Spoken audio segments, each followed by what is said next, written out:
Hi, I'm Karen from Fabric Additions. We design and print fabric called Fabric Palette in the ACM stores. Today we're going to make a quilt with our pre-cuts called jellies. These are also called strips or slices. This is a pack of 20 strips. There are 2 each of the 10 designs. They are 2.5 inches by about 42 inches.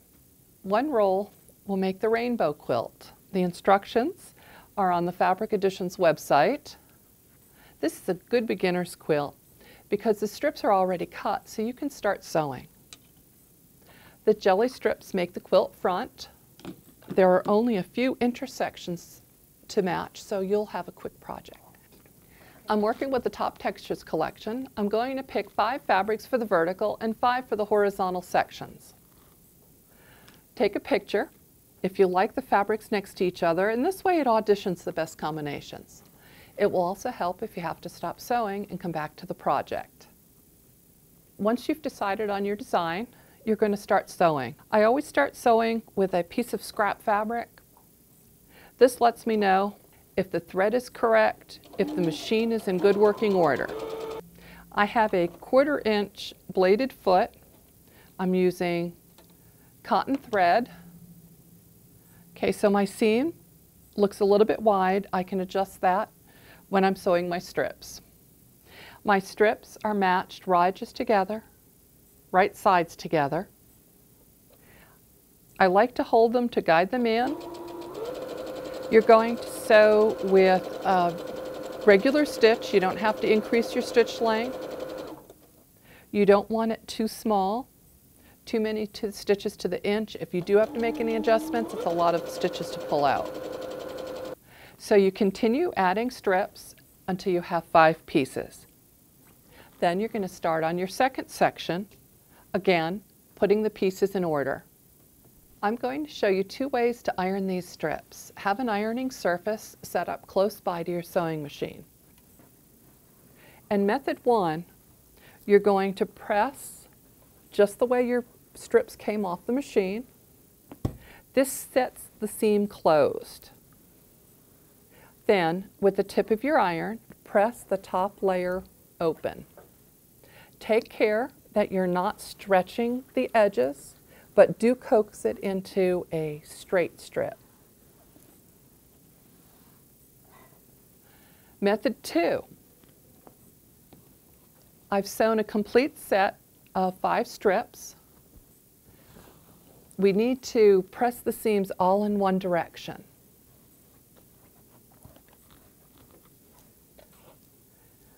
So, using the weight of the iron and your free hand holding the fabric tight, you're going to press all in one direction. Okay. When you've completed pressing, turn it over. We're going to do a top pressing, and this finds any little bits of folded in fabric that you might have missed.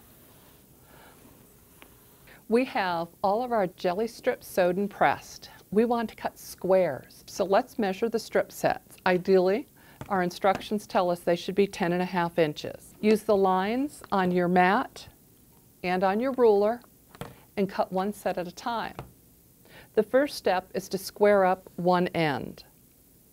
We're going to match our lines in a few places, and we're going to cut off the selvage edge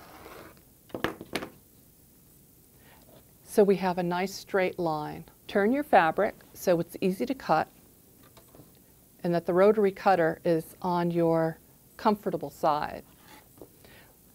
Find the 10.5 inch line. Check to see that the seams are lining up in several places. Check the 10.5 inch size one more time and make your cuts across.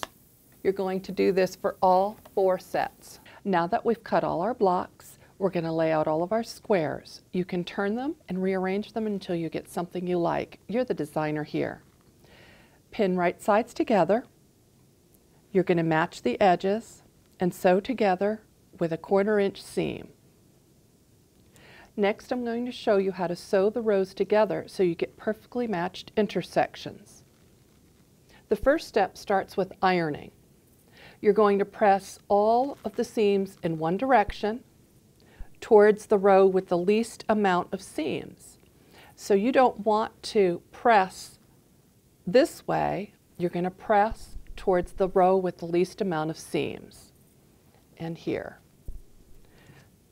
So when you do this, the seams bump up against each other and the seams will nest together. That gives you perfect intersections.